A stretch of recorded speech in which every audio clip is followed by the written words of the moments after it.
Last year when Syracuse played UConn in Madison Square Garden, the Orange scored 50 points for the entire game. This year, SU a much better start. 40 points in the first half, and on top of the Huskies, 40-29. Drew Carter, Tyler Rocky, Zach Lang here on OPP at the half to break it all down. And guys, so far we take a look at some of the numbers for the Syracuse men's basketball team against UConn. They've been pretty impressive so far, especially on the offensive side. Absolutely. You look at what Oshae Brissett and Matthew Moyer have done offensively. They have been imposing their will on a much smaller Huskies team so far today. And of course, you got to look at the passing. Definitely much better ball movement in this game, but Tyus Battle still controlling the offense for the Orange. And one guy who's been much maligned so far this season, his first season in Orange, has been Matthew Moyer. You see him as the whipping boy a little bit on the bench for Jim Boeheim, but he's been very solid so far. 10 points on 4 or 5 field goals, Tyler. Yeah, Matthew Moyer, he's doing it on offense and on defense as well. You look at what he's done. He's kind of taking over that Tyler Roberson role, whether for better or for worse.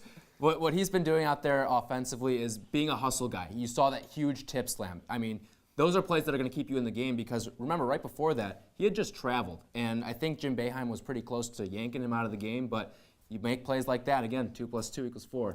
See, I thought you said the Tyler Roberson role. I think it was more the Dajuan Coleman role. We all saw last season, Dajuan Coleman in that starting lineup eventually would just be taken out, not a lot of minutes. But now in this game, we see Matt Moyer come in, and he's playing a lot of minutes. He's got those points clearly. But the one stat that sticks out to me is he's got 3 rebounds, but 2 of them offensive rebounds. That's something this entire Syracuse team has done very well, is get those offensive boards. Moyer 10 points in the first half. Don't forget about Oshae Brissett either. 12 points and 5 boards in the first half alone. Let's talk about another one of the wings, though. But Marek Dolezaj is actually playing a little center, Zach. Yeah, obviously we're seeing that small ball, and that's because you got Pascal Chukwu and Barama Sidibe. Both aren't playing as well. Sometimes Pascal Chukwu just looks a little bit confused, especially in that 2-3 zone defense. But of course, Chukwu's out he's got 3 fouls already. Oshae Brissett also has 3 fouls. So Syracuse really trying to embrace that small ball feel, and it looks like it's working for him so far at the end of this first half. Yeah, you look, UConn doesn't have a starter over 6'8", so you can roll with that small ball lineup with Dolezaj at the 5. And that's, I think, also why we're seeing Matthew Moyer have a lot more success today, too. But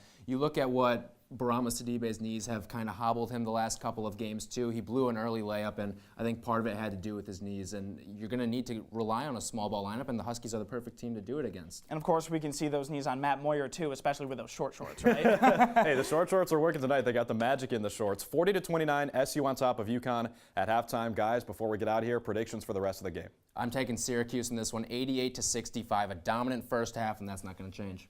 Yeah, I got Syracuse winning this one 82-70, and that's because MSG's got some magic in it. Obviously, this is the 16th meeting between the two teams at MSG. Syracuse leads that 8-7, and I don't see them letting the Huskies tie that record. All right, optimism from both our analysts as it pertains to Syracuse, up by 11 points at halftime, at MSG over UConn.